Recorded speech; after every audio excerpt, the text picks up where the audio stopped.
Welcome to the stream. Happy Friday afternoon. I am your host, Dave Knapp, man on the Manjaro. That's why I am here on this Friday afternoon. You are on the pen. Wegovy, Saxenda, Victoza, Trulicity, Manjaro's Upbound Compound. That pen, it's what we talk about. And one of our favorite topics on this channel is the future of anti-obesity medication. Welcome, Sabrina. Welcome, Tanya. Thank you for joining. If you're new here, drop an N in the comments.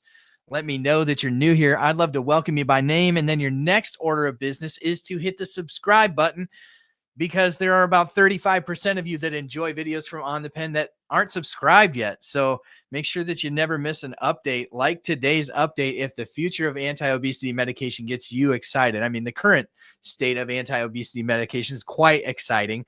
Tirzepatide, semaglutide, all the utides, but the future is super bright when it comes to people who don't respond as well to the current treatments. Hard for some people to understand, right? I get it. Some people with the current treatments cannot fathom anyone needing the next generation of these medications, but it is the reality that some people, especially diabetic patients, respond differently to these medications biologically. So new generations are required. If you thought, though, if you've been following us here on YouTube or along wherever you follow us at, and you thought that retatrutide, that CagriSema was sort of the pinnacle of what was out there, just wait till you hear this. Today, Novo Nordisk let out some top-line data, some huge data, jaw-dropping data on amycretin. Amycretin is essentially CagriSema 2.0. All right. So we got CagriSema. It is the next anti-obesity medication that will hit the market probably in early 2026 is when CagriSema will hit the market. Of course, within the next 6 months or so, we will probably get high dose Rybelsus in 25 milligram.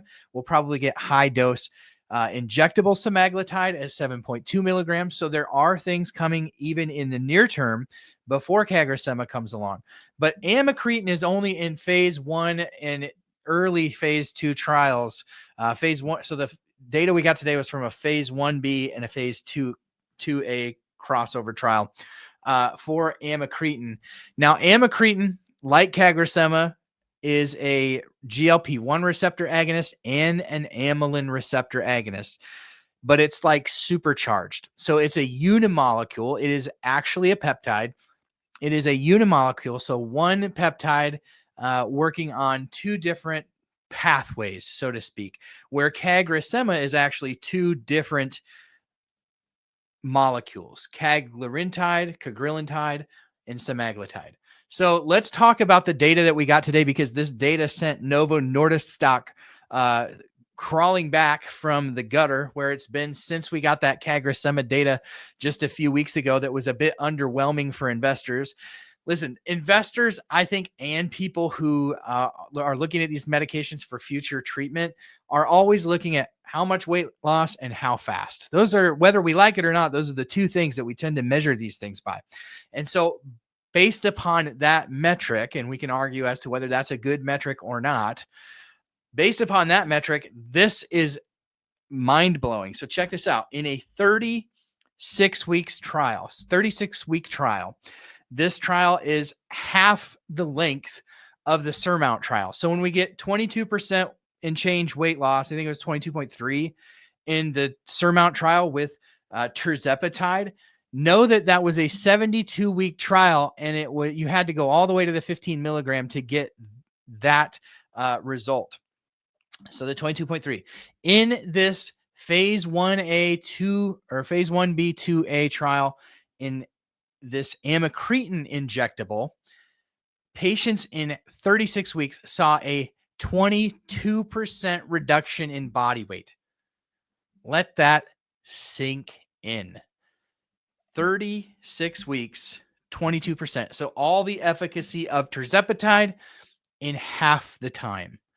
So that is amazing. But again, we can go back and forth over whether that's healthy or not. I would argue, not as a medical professional, just as a guy who has a huge interest in this medication and studies and follows this stuff very closely.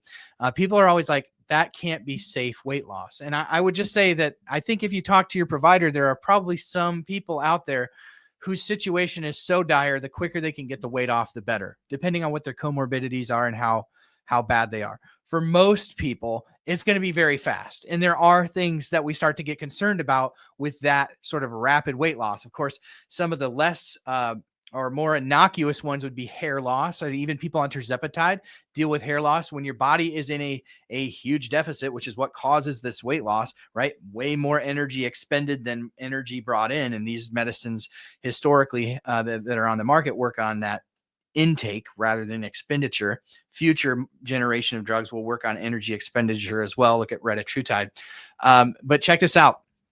So one of the more innocuous things that people deal with is hair loss, right? Because when you're in a deficit, your body, you don't need hair to live, right? So resources get diverted. So usually after things balance out, the hair grows back, right? But some of the more concerning things with rapid weight loss would be things like gallbladder issues. Many people have gallbladder issues, even to the point with rapid weight loss where they have to have their gallbladder removed. You can see all sorts of things. Obviously, we get concerned about the reduction of lean muscle tissue and muscle mass. So we want quality of weight loss too. But for people who are really in a bad situation, who need to get that weight off, this future of incretin mimetics and anti-obesity medicine is super, super hopeful. That's why I get very excited about these. So the most exciting thing we haven't even talked about yet, because I honestly feel like the most exciting information here is actually information that we've already had for quite a while. And that's that amycretin, which is, again, it's an injectable version that we're talking about today. The amycretin that is injectable. But the exciting thing is that there is actually a oral version of amycretin as well. And the oral version of amycretin is very potent as well. So it is also a unimolecule, and it is available in a pill in phase 1 clinical trials. Check out the data for this, though. With the small molecule, patients in 12 weeks, track with me here, patients in 12 weeks on the oral version of amycretin lost 13% of their body weight in 12 weeks on the oral formulation. So we're talking about a potential oral formulation of this injectable that we're talking about that could be just as powerful as the injectable.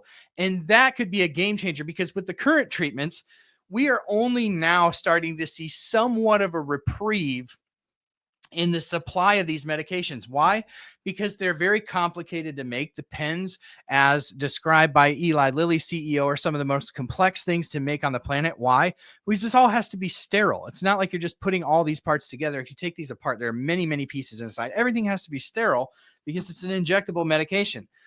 Second of all, they require cold storage from the time they're manufactured to the time they get to and are held at the pharmacy.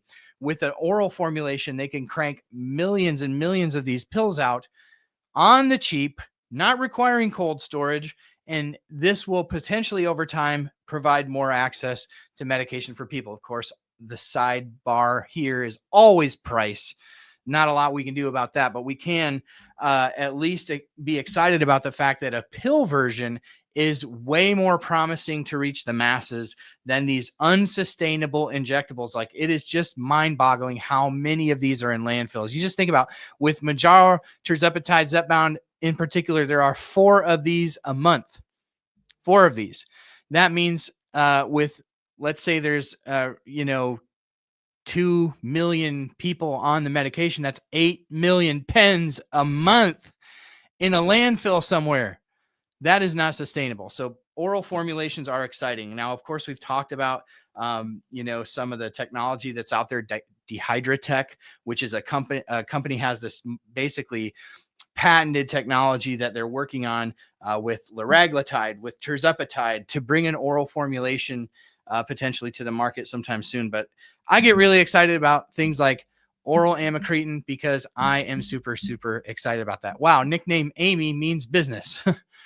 I wonder how much she will be per month. She will probably be quite costly. The Turtle Diary says.